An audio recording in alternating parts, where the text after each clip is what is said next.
Good evening friend. अब हम लोग strength of material civil engineering का जो पेपर है उसका अब हम लोग आज नेक्स्ट पार्ट पढ़ने का कोशिश करते हैं। तो अभी तक हम लोग का 3 लेक्चर इसका हो चुका है, जो कि आप मेरा चैनल का प्लेलिस्ट में देख सकते हैं। अब हम लोग इसको क्या करते हैं, आगे प्रोवाइड करने का कोशिश करते हैं। तो उसमें आपका एक्शन एंड रिएक्शन तक हो गया था। आज हम फोर्स का 2-3 को पार्ट बच गया है, तो उसको पहले समझने का कोशिश करते हैं। उसके बाद नेक्स्ट टॉपिक में हम लोग आएंगे। तो चलिए समझते हैं।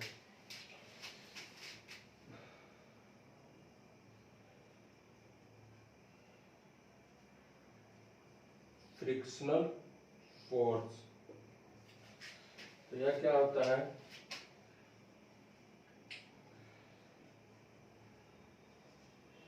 Resisting force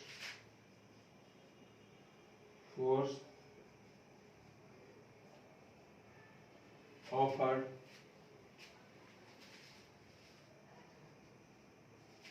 during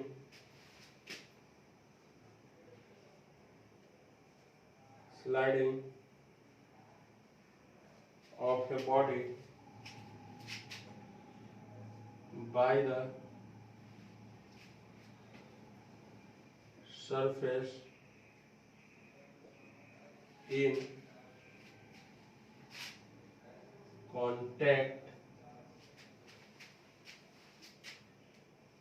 is called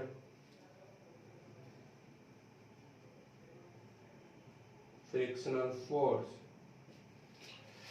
तो देखिए, आपका जो रेसिस्टेंस फोर्स ऑफर कर रहा है कब, जब आपका बॉडी स्लाइड कर रहा है सरफेस के साथ, तो उस फोर्स को हम लोग क्या कर देंगे, फ्रिक्शनल फोर्स कर देंगे। जैसे मान लीजिए मेरा 2 हाथ है, तो ये 2 हाथ मेरा क्या जनरेट कर रहा है, फ्रिक्शन जनरेट कर रहा है। तो इस फोर्स को जनरेट होने से जो रेसिस्ट कर रहा है यानी रोक रहा है, उसी फोर्स को हम लोग क्या कर दे रहे हैं, फ्रिक्शनल फोर्स कर दे रहे हैं। चलिए अब हम लोग आगे करते हैं।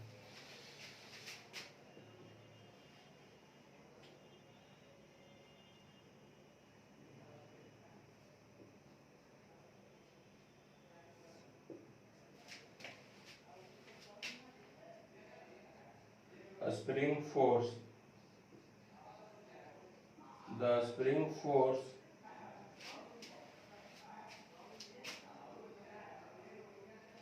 is the force exerted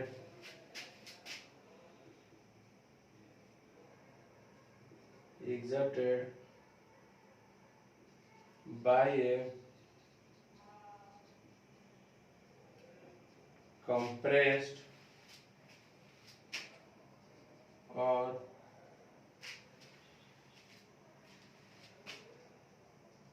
stressed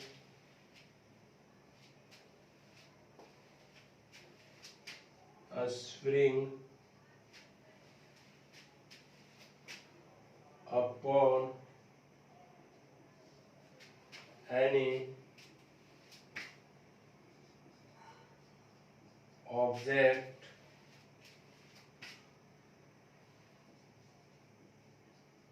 that is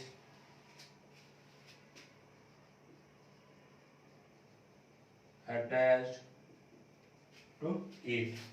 देखिए, स्प्रिंग फोर्स क्या होता है, जो स्प्रिंग के कारण जो फोर्स जनरेट हो रहा है उस फोर्स को हम लोग क्या कर देंगे, स्प्रिंग फोर्स कर देंगे। तो the spring force is the force exerted by a compressed or stressed spring upon any object that is attached to it। तो मान लीजिए कोई ऑब्जेक्ट है, ऑब्जेक्ट में आपका क्या लगा हुआ, स्प्रिंग लगा हुआ है। वो स्प्रिंग आपका क्या हो रहा है, कंप्रेस हो रहा है, कंप्रेस होने दब रहा है। तो जब आपका स्प्रिंग कंप्रेस होगा तो आपको कौन सा फोर्स जनरेट करेगा, वो आपका स्प्रिंग फोर्स जनरेट करेगा। चलिए अब नेक्स्ट फोर्स हम लोग देख लेते हैं।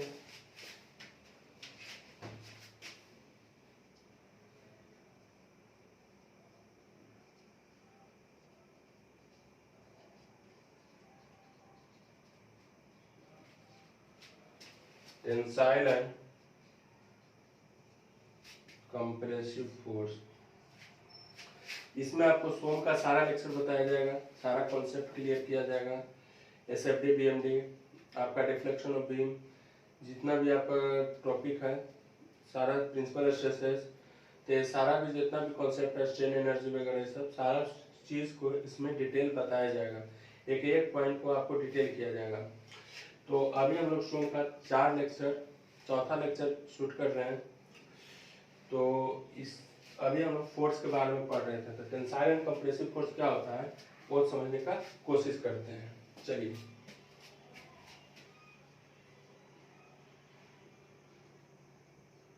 Tensile tends to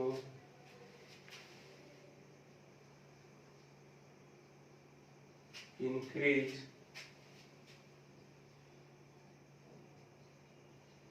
length of an object.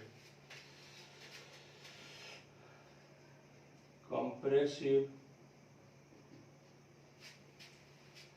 force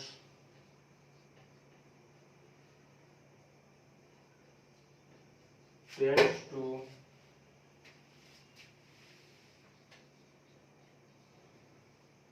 decrease length of the object। तो देखिए, टेंसाइल फोर्स क्या करता है, आपका ऑब्जेक्ट की लेंथ को इंक्रीज कर रहा है। क्यों? क्योंकि उसमें हम लोग पुल करते हैं। यानी ये मेरा एक स्ट्रक्चर है, तो इसको हम लोग क्या कर रहे हैं, इधर से खींच रहे हैं और आपको इधर से खींच रहे हैं। तो इसमें क्या हो रहा है, पुल हो रहा है, यानी खिंचाव हो रहा है। तो इससे आपका क्या करेगा, लेंथ इंक्रीज करेगा। तो टेंसाइल होता है आपका लेंथ को इंक्रीज करता है, और जो आपका कंप्रेसिव होता है वो आपका लेंथ को क्या कर देता है, डिक्रीज कर देता है। जैसे मान लीजिए एक आपका स्ट्रक्चर है, ये स्ट्रक्चर में आप क्या कर रहे हैं, पुश कर रहे हैं। पुश करने का मतलब क्या हुआ, आप उसको दबा रहे हैं। तो दबाने से क्या हो जाएगा, वो कंप्रेसिव फोर्स हो जाएगा, जिसके कारण वो आपका लेंथ क्या कर रहा है, डिक्रीज कर रहा है। तो उस चीज को हम लोग क्या कर देते हैं, कंप्रेसिव फोर्स कर देते हैं। बात समझ में आ गया? यहाँ तक फोर्स का सारा कॉन्सेप्ट हम लोग समझ चुके हैं, कितना फोर्स होता है, कितना तरह का फोर्स होता है। आप मेरा प्लेलिस्ट में जाकर देख सकते हैं, 3rd लेक्चर में पूरा फोर्स को हम लोग डिटेल किए हुए हैं। अब हम लोग आगे पढ़ने का कोशिश करते हैं।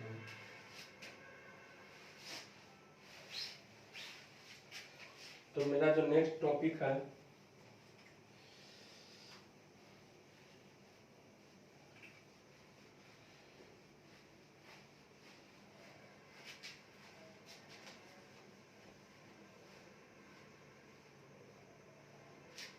वह है आपका क्लासिफिकेशन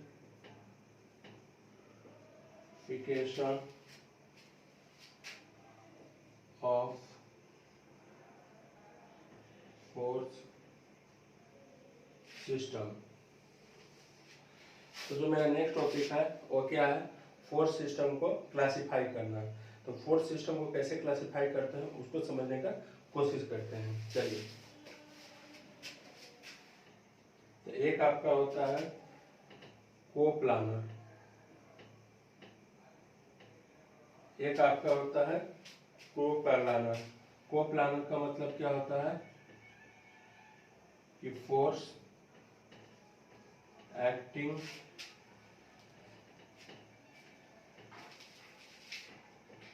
ऑन ए प्लेन। देखिए, एक आपका क्या है, कोप्लानर है। कोप्लानर का मतलब क्या होता है कि जो फोर्स है वो आपको प्लेन में एक्ट करेगा। उस भी हम लोग समझने का कोशिश करते हैं, प्लेन क्या होता है। अभी फिलहाल इतना समझिए कि जो कोप्लानर है, यानी फोर्स सिस्टम का पहला पार्ट आपका क्या है, कोप्लानर। और कोप्लानर आपका क्या होता है, एक प्लेन में आपका फोर्स जब एक्ट करेगा तो उसको हम लोग क्या कर देते हैं, कोप्लानर कर देते हैं। अब हम लोग नेक्स्ट आते हैं, दूसरा होता है आपका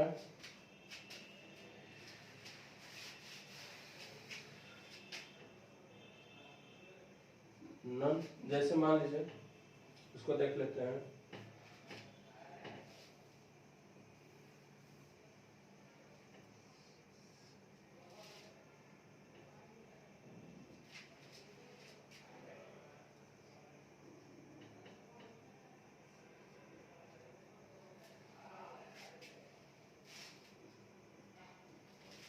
ये 3 को फोर्स आपका लग रहा है, और एक प्लेन में लग रहा है, तो इसका मतलब आपका क्या हो गया, कोप्लानर हो गया। चलिए, फोर्स आपका एक प्लेन में लगेगा। अब हम लोग दूसरा देखने का कोशिश करते हैं। दूसरा है आपका नॉन कोप्लानर। तो नॉन कोप्लानर क्या होता है, उसको भी हम लोग समझने का कोशिश करते हैं।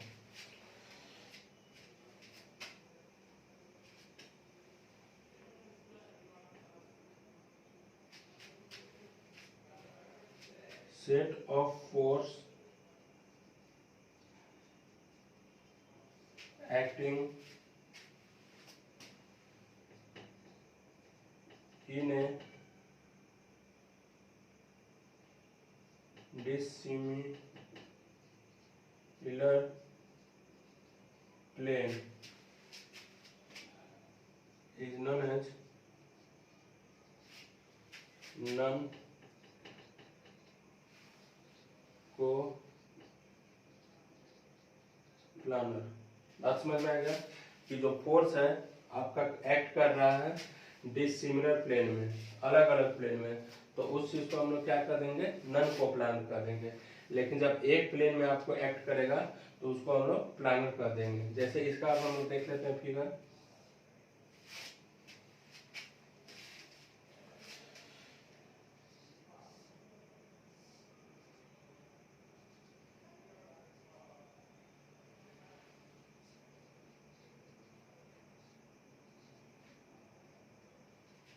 देखिए, दो गो फोर्स है आपका, F1 है और F2 है। दोनों फोर्स का जो है आपका प्लेन जो है अलग अलग है। इसमें यहाँ प्लेन है और इसमें आपका यहाँ प्लेन है। लेकिन इसमें जितना भी फोर्स लग रहा था आपका एक प्लेन में लग रहा था। तो यहाँ से हमको पता चल गया कि जो आपका फोर्स सिस्टम होता है दो तरह का होता है। एक आपका कोप्लानर होता है और एक आपका नॉन कोप्लानर होता है। तो कोप्लानर का मतलब क्या होता है कि जो आपका फोर्स लगेगा वो सेम प्लेन में लगेगा। लेकिन नॉन कोप्लानर का मतलब क्या होता है कि जो आपका फोर्स लगेगा वो आपका डिसिमिलर प्लेन में लगेगा। तो जैसे ये एक प्लेन हो गया, ये एक प्लेन हो गया, लेकिन इसमें जितना भी फोर्स लग रहा है एक ही प्लेन में सारा लग रहा है और इसमें आपका अलग अलग प्लेन में लग रहा है। तो हम लोग अभी समझ लिए हैं क्लासिफिकेशन ऑफ फोर्स सिस्टम को भी समझ चुके हैं कि दो तरह का होता है। अब हम लोग आगे समझने का कोशिश करते हैं। चलिए,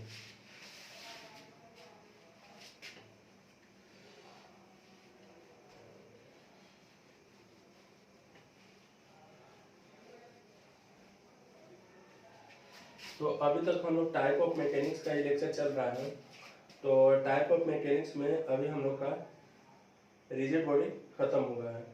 अब हम लोग डिफॉर्मेबल बॉडी को शुरू करते हैं। दूसरा टाइप आपका था डिफॉर्मेबल बॉडी, तब डिफॉर्मेबल बॉडी को शुरू करते हैं। चलिए, अब रेटिंग देते हैं।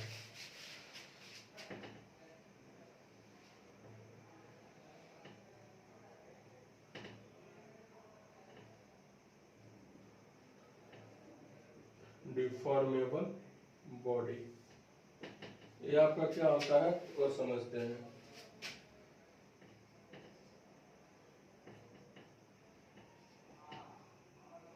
By applying load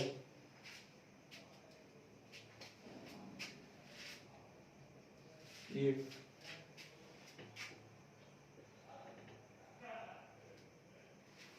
changes in distance between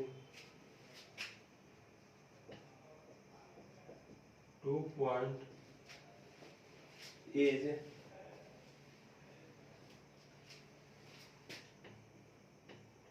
considerable called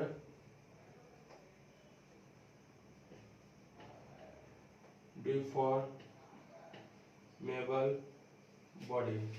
तो देखिए, डिफॉर्मेबल बॉडी क्या होता है कि जब हम लोग कोई बॉडी का फोर्स अप्लाई कर रहे हैं तो फोर्स अप्लाई करने के बाद जो बॉडी का जो डिस्टेंस है वह आपको क्या किया जाएगा, कंसीडर किया जाएगा, मतलब नेग्लिजिबल नहीं रहेगा। रिजिड बॉडी में आपका क्या रहता था, नेग्लिजिबल रहता था। लेकिन डिफॉर्मेबल बॉडी में आपका नेग्लिजिबल नहीं रहेगा, उसमें आपका क्या रहेगा, कंसिडरेबल रहेगा, मतलब कंसीडर किया जाएगा। जैसे मान लीजिए अगर मेरा बॉडी है और इसमें एक पॉइंट ए है, ये मेरा ए है, ये मेरा बी है, इसका बीच का डिस्टेंस 2 सेंटीमीटर है, और जब इस पर हम लोग फोर्स लगाते हैं तो इसका डिस्टेंस आपका हो सकता है 2 सेंटीमीटर से बड़ा हो जाए। बात समझ में आ गया? तो एक आपका कंडीशन क्या कहा जाता है, डिफॉर्मेबल बॉडी कहा जाता है। लेकिन रिजिड बॉडी में क्या होगा, यहाँ तक 2 सेंटीमीटर है तो यहाँ भी आपका 2 सेंटीमीटर ही रहेगा। तो इस तरह से हम लोग डिफॉर्मेबल बॉडी को पहली बात ही समझ चुके हैं। चलिए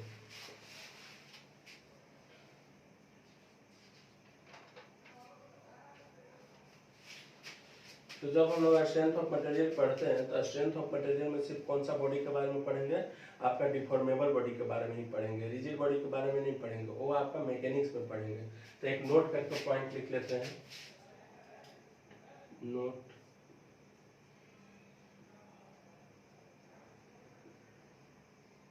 इन mechanics study only rigid body, but in the same study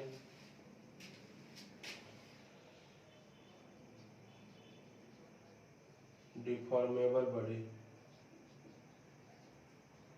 बात समझ में आ गया? तो जो आपका मैकेनिक्स है उसमें हम लोग रिजिड बॉडी के बारे में पढ़ेंगे, लेकिन जो आपका सोम है उसमें हम लोग डिफॉर्मेबल बॉडी के बारे में पढ़ेंगे। चलिए अब हम लोग आगे समझने का कोशिश करते हैं।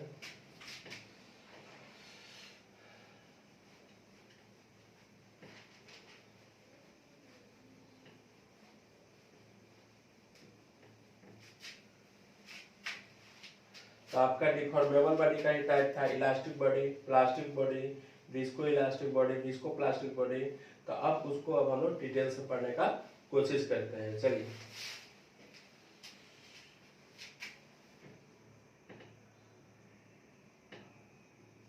इलास्टिक बॉडी, तो इसमें क्या कर रहा है,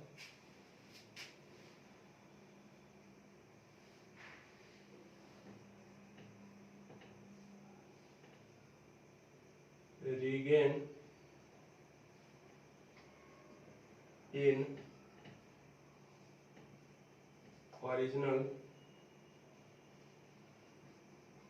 shape and size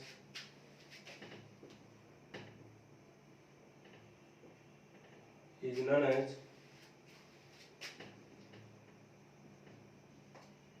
elastic body।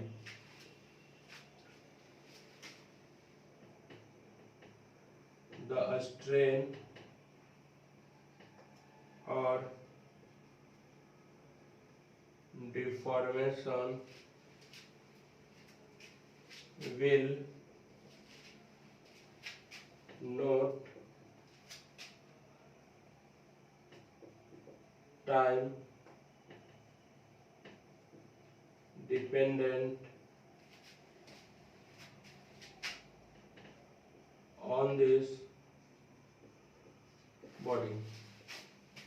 तो देखिए इलास्टिक बॉडी क्या होता है कि regain in original shape and size, मतलब जैसे मान लीजिए एक मेरा बॉडी है ये और इस पर हम फोर्स लगाएं, तो फोर्स लगाने के बाद वह बॉडी क्या करेगा, डिफॉर्म करेगा। डिफॉर्म करने का मतलब क्या होगा कि अपना पोजीशन चेंज करेगा, और जैसे ही हम लोग अगर लोड को हटा देते हैं तो वह जो बॉडी है अपना ओरिजिनल शेप में आ जाएगा। तो उस बॉडी को हम लोग क्या कर देते हैं, इलास्टिक बॉडी कर देते हैं। जैसे मान लीजिए रबर है, रबर को खींचे और जब छोड़ते हैं तो वो फिर से वापस शेप में आ जाता है, तो उस बॉडी को क्या कर देते हैं सॉरी, तो उस बॉडी को हम लोग इलास्टिक बॉडी कर देते हैं। तो जो उसको हम लोग क्या कर देते हैं, इलास्टिक बॉडी। तो regain in original shape and size, मैंने फिर से अपना शेप और साइज में वापस आ जाता है, तो उस बॉडी को हम लोग क्या कर देते हैं, इलास्टिक बॉडी कर देते हैं। आगे करा है कि स्ट्रेन और deformation will not time dependent on this body. तो जो स्ट्रेन और डिफॉर्मेशन होता है वह टाइम पे डिपेंड नहीं करता है। बात समझ में आ गया? तो इस चीज़ को याद रखना है। स्ट्रेन और डिफॉर्मेशन क्या होता है, जैसे मान लीजिए कोई बॉडी पर हम फोर्स अप्लाई कर रहे हैं, तो फोर्स अप्लाई करने के बाद वो बॉडी का अपना क्या हो जाता है, ओरिजिनल पोजीशन चेंज हो जाता है। जब ओरिजिनल पोजीशन जितना चेंज हो जाता है उसी को हम लोग डिफॉर्मेशन या स्ट्रेन कर सकते हैं। यानी increase in length divided by original length का जो रेशियो होगा आपका स्ट्रेन कहलाता है। तो इसको भी हम लोग डिटेल से पढ़ेंगे पूरा कि स्ट्रेन और डिफॉर्मेशन होता क्या है। अभी फिलहाल यही समझ लीजिए कि change in length divided by original length, वो चीज़ को हम लोग क्या कर देते हैं, स्ट्रेन और डिफॉर्मेशन कर देते हैं। लेकिन अब सवाल ये उठता है कि जो स्ट्रेन और डिफॉर्मेशन होता है वह आपका इलास्टिक बॉडी में टाइम डिपेंडेंट नहीं होता है, मैंने टाइम से कोई भी रिलेशन इसमें नहीं है। चलिए अब हम लोग आगे समझने का कोशिश करते हैं। दूसरा है आपका प्लास्टिक बॉडी। एक minute,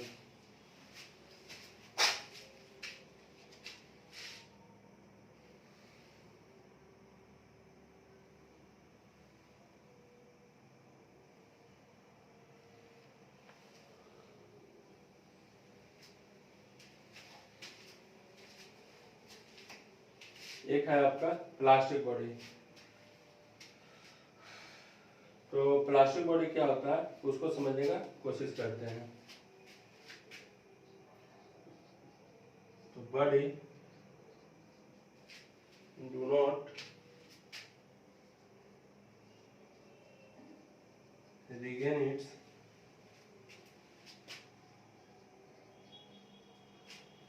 shape and size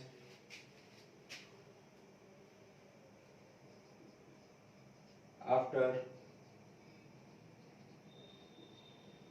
removal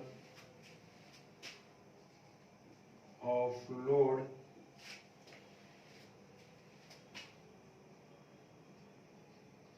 is known as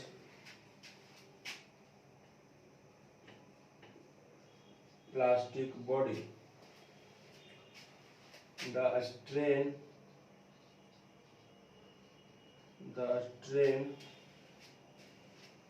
or deformation will not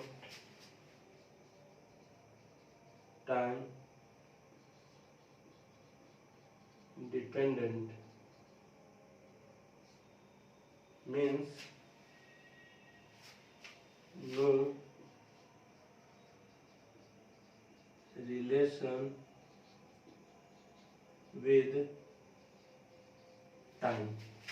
तो देखिए अब हम लोग प्लास्टिक बॉडी में आते हैं। तो प्लास्टिक बॉडी क्या कर रहा है कि वैसा बॉडी जो आपका रिगेन शेप और साइज नहीं करेगा आफ्टर रिमूवल ऑफ लोड, तो उसको हम लोग क्या कर देते हैं, प्लास्टिक बॉडी। जैसे आपका क्या होता है कि एक बॉडी होता है, बॉडी पे फोर्स अप्लाई कर रहे हैं तो वह आपका क्या करेगा, डिफॉर्म करेगा। और डिफॉर्म करता है, जब हम लोग लोड हटा लेते हैं तो फिर से अपना ओरिजिनल पोजीशन में आ जाता है, उसको इलास्टिक कर देते हैं। लेकिन जब वो अपना ओरिजिनल पोजीशन में नहीं आएगा लोड हटाने के बाद, तो उस बॉडी को हम लोग क्या कर देंगे, प्लास्टिक बॉडी कर देंगे। जैसे मान लीजिए आटा, तो आटा को जब आप सानते हैं तो सानने से पहले कुछ और शेप में रहता है और सानने के बाद आपका कुछ और शेप में हो जाता है। तो इससे कहने का मतलब ये हो रहा है कि जब वो आपका दूसरा शेप में हो जा रहा है तो वो आपका फिर से ओरिजिनल शेप में नहीं आएगा। तो जब बॉडी आपका ओरिजिनल शेप में नहीं आएगा तो उस बॉडी को क्या कर देंगे, प्लास्टिक बॉडी कर देंगे। लेकिन जब बॉडी आपका ओरिजिनल शेप में आ जाएगा तो उसको हम लोग इलास्टिक बॉडी कर देते हैं। अब आपका जो प्लास्टिक बॉडी होता है उसमें भी स्टोन और डिफॉर्मेशन जो होता है वह टाइम डिपेंडेंट नहीं होता है। इस चीज़ को याद रखना है कि इस प्लास्टिक बॉडी में भी स्ट्रेन और जो डिफॉर्मेशन होता है वह आपका टाइम डिपेंडेंट नहीं होता है। चलिए अब आगे समझने का कोशिश करते हैं विस्को इलास्टिक बॉडी और विस्को प्लास्टिक बॉडी के बारे में।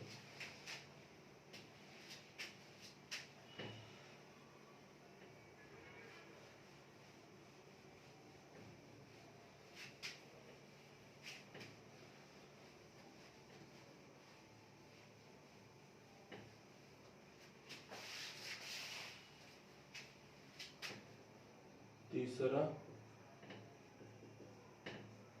विस्को बॉडी, यहाँ पर क्या होता है, it is time dependent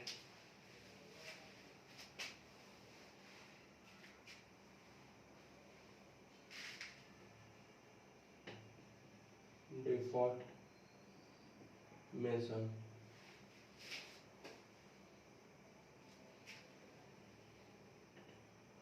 More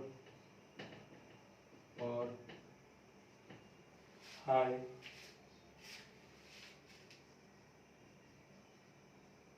deformation.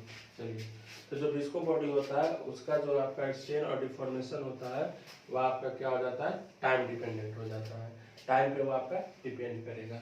तो उसका जो डिफॉर्मेशन होता है आपका टाइम डिपेंडेंट होता है, तो वह ज़्यादा होगा। ठीक है, चलिए अब हम लोग आगे पढ़ते हैं।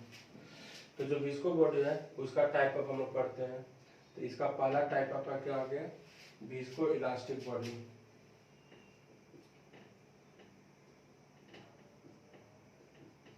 विस्को इलास्टिक बॉडी, तो हम लोग विस्को बॉडी समझ लें कि उसका जो डिफॉर्मेशन होता है वो तो आपका टाइम डिपेंडेंट होता है। और विस्को बॉडी का भी आपका दो टाइप है, एक विस्को इलास्टिक बॉडी है और एक आपका विस्को प्लास्टिक बॉडी है। तो अब विस्को इलास्टिक बॉडी को हम लोग डिटेल करने का कोशिश करते हैं। चलिए,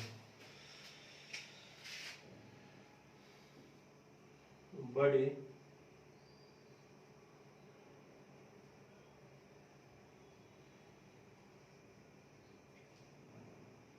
regain its shape and size, strain और deformation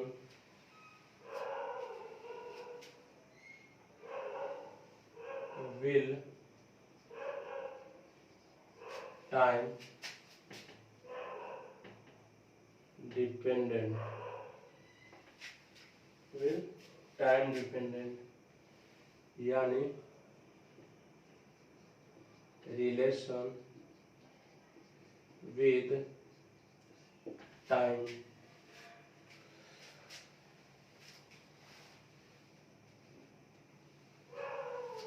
ये आपका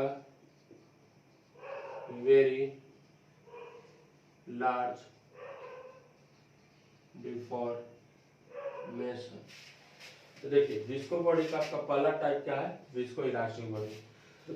तो विस्को इलास्टिक बॉडी क्या होता है कि वैसा बॉडी जो आपका शेप और साइज अपना फिर से वापस ले ले। जैसे आपका इलास्टिक बॉडी था कि जब फोर्स हम लोग अप्लाई कर रहे थे तो फिर से आपका शेप और साइज वापस हो जा रहा था, उसको हम लोग इलास्टिक बॉडी कर रहे थे। तो विस्को इलास्टिक बॉडी भी आपका यही होता है। लेकिन उसमें क्या था इलास्टिक बॉडी में कि जो आपका स्ट्रेन और डिफॉर्मेशन हो रहा था वो आपका टाइम डिपेंडेंट नहीं हो रहा था। लेकिन जो विस्को इलास्टिक बॉडी होता है वो आपका स्ट्रेन और डिफॉर्मेशन क्या होगा, टाइम डिपेंडेंट होगा। मतलब टाइम के साथ आपका रिलेशन होगा। और इसका जो डिफॉर्मेशन होता है बहुत ही ज्यादा होता है। ठीक है, इतना समझ में आ गया। अब चलिए आगे समझते हैं इसमें। इसका एक एग्जांपल ले लेते हैं।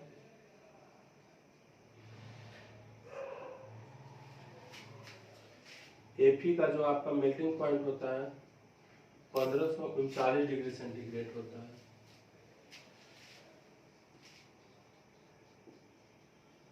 Melting point of iron. ठीक है, देखिए, तो जैसे आपका लार्ज डिफॉर्मेशन हो रहा है तो लार्ज डिफॉर्मेशन के लिए जैसे आपका आयरन जो है उसका जो मेल्टिंग पॉइंट होता है आपका कितना हो जाता है 1539 डिग्री सेंटीग्रेड। जब 1539 डिग्री सेंटीग्रेड हम लोग देंगे तब मेरा जो आयरन है वह मेरा मेल्ट होने लगेगा। अब इस पे एक पॉइंट नोट पॉइंट हम लोग देखने का कोशिश करते हैं। चलिए, तो अब लिखते हैं note.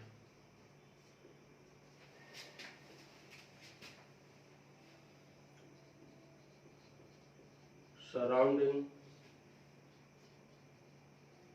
Temperature less than mp/3, then it is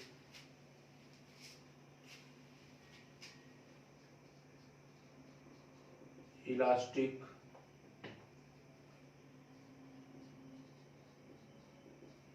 elastic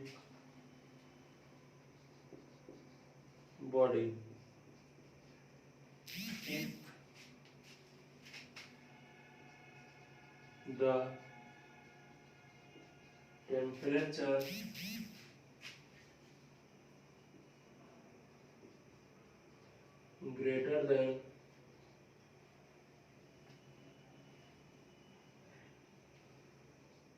greater than mp by 3, then it is viscous body.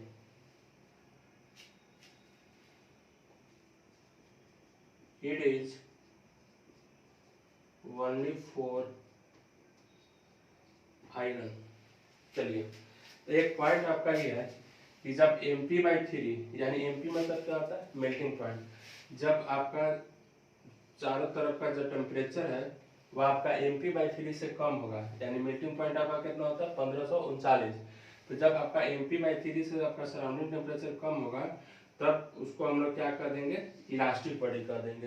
यानी अगर आपका टेम्परेचर mp/3 से कम हो रहा है तो उसको हम लोग इलास्टिक बॉडी कर देंगे, यानी इसको इलास्टिक बॉडी। और जब आपका इलास्टिक बॉडी हो गया, यानी आपका जब mp/3 से टेम्परेचर कम रहेगा तो वह इलास्टिक बॉडी हो जाएगा, लेकिन आपका टेम्परेचर mp/3 से क्या होगा, ज़्यादा होगा। जब आपका टेम्परेचर mp/3 से, mp क्या हो गया यहाँ पे, mp आपका हो गया मेल्टिंग पॉइंट। तो जब आपका टेम्परेचर mp/3 से ज़्यादा होगा तब उसको क्या कर देंगे, विस्कस बॉडी कर देंगे। बात समझ में आ गया। इलास्टिक बॉडी क्या होता है, विस्कस बॉडी क्या होता है, जब आपका और यह जो सिर्फ होता है किसके लिए होता है, आयरन के लिए एप्लीकेबल होता है। दूसरा कंपोनेंट के लिए दूसरा होगा, लेकिन ये जो कंडीशन है सिर्फ आयरन के लिए। अगर आयरन का टेम्परेचर आपका mp/3 से कम है तो वह आपका इलास्टिक बॉडी में आएगा, अगर mp/3 से ज़्यादा है तो उसका आपका विस्कस बॉडी में आएगा। ठीक है, चलिए। तो हम लोग का अभी पहला कंप्लीट हो गया था विस्को इलास्टिक बॉडी। अब हम लोग का दूसरा जो आएगा विस्को प्लास्टिक बॉडी आएगा। चलिए,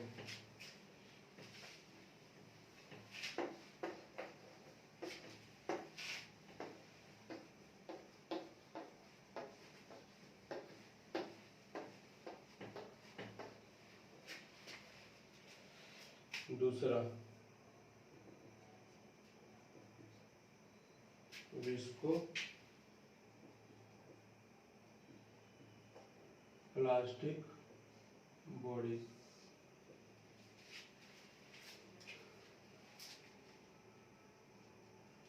note regain its shape and size is known as the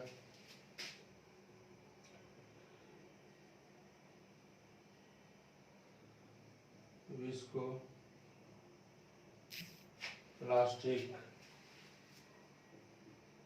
body.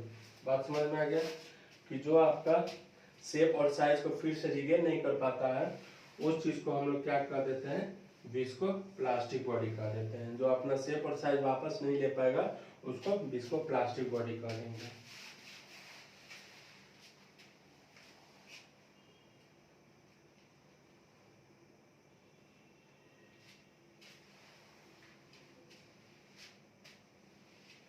चलिए, तो अभी हम लोग का टाइप ऑफ मैकेनिक्स पूरा कंप्लीट हो गया। अब हम लोग नेक्स्ट वीडियो में फिर आगे पढ़ने का कोशिश करते हैं। अभी तक हम लोग का 4 लेक्चर हो चुका है और ये जो 4 लेक्चर है आप प्लेलिस्ट में मेरा देख सकते हैं। Okay, bye.